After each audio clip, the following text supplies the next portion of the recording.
Nous voici à présent à la mairie de Rennes. Nous avons choisi ce lieu neutre, symbole de la République, pour accueillir notre prochain invité, Salvatore Pertutti. Cet électricien brestois part en guerre aujourd'hui contre les textes religieux.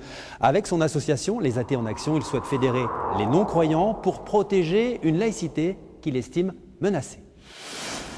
Salvatore Pertutti, vous vous êtes fait connaître il y a 5 ans avec une démarche pour le moins originale. Vous avez porté plainte contre la Bible et le Coran. Pourquoi cette méfiance envers les religions ?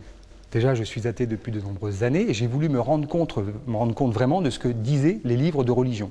Donc j'ai pris une Bible et un Coran, je les ai lus, Ancien et Nouveau Testament, et là je me suis rendu compte que ces livres étaient remplis de propos sexistes, homophobes, sectaires, d'appels au meurtre, et j'ai été interpellé.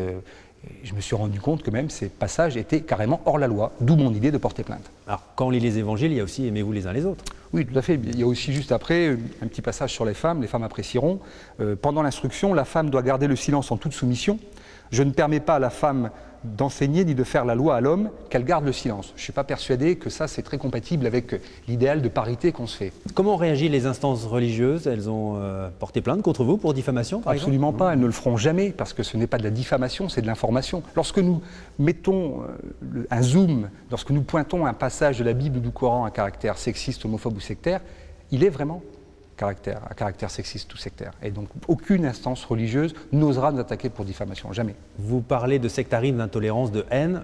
Au nom de l'athéisme aussi, on a persécuté, je prends l'exemple de la Chine ou de l'URSS. Non, ce n'est pas vraiment au nom de l'athéisme, ça faisait partie d'un ensemble, c'était au nom de la doctrine communiste. Et dans le cadre de la doctrine communiste, il y avait un volet athée. Mais on a aussi persécuté des libéraux, on a aussi persécuté des opposants, divers et variés, et bien sûr des croyants. Mais ce n'était pas au nom d'une doctrine athée, il n'y a pas de doctrine athée, comme voilà.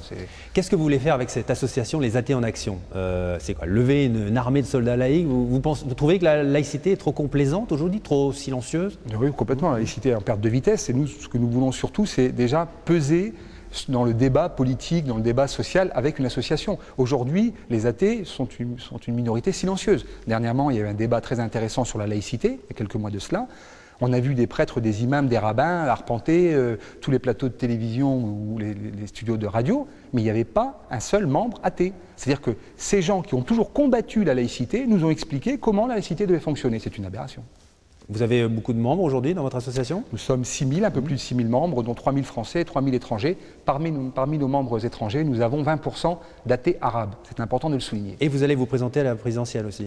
Tout à fait. Pour continuer dans cette logique de faire entendre les idées athées, j'ai conçu un programme, j'ai ouvert un site internet et je compte faire ma demande de parrainage auprès des mairies d'ici à quelques semaines. La plupart des obsèques aujourd'hui sont sous forme religieuse. 60% des Français, selon les derniers sondages, disent croire en quelque chose. Alors 60% des Français croyants, donc forcément 40% non croyants. Et je suis persuadé que si on avait fait une enquête il y a 15 ou 20 ans de cela, on aurait trouvé 80% de croyants. C'est-à-dire que le groupe d'individus qui grandit le plus vite en France, en Europe, mais partout à travers le monde, sont les athées. Et il y a peut-être encore quelques new religions un peu tendance, style le bouddhisme ou celtisme, un petit peu à la sauce occidentale, qui pointent leur nez. Mais en règle générale, ce sont les athées qui vraiment progressent le plus rapidement.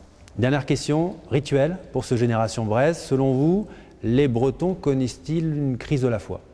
Écoutez, les Bretons, les Français en général, il suffit de se rendre devant une église un dimanche matin pour s'apercevoir qu'elles sont quasiment toutes vides et les rares pèlerins qu'on trouve à l'intérieur sont des personnes âgées.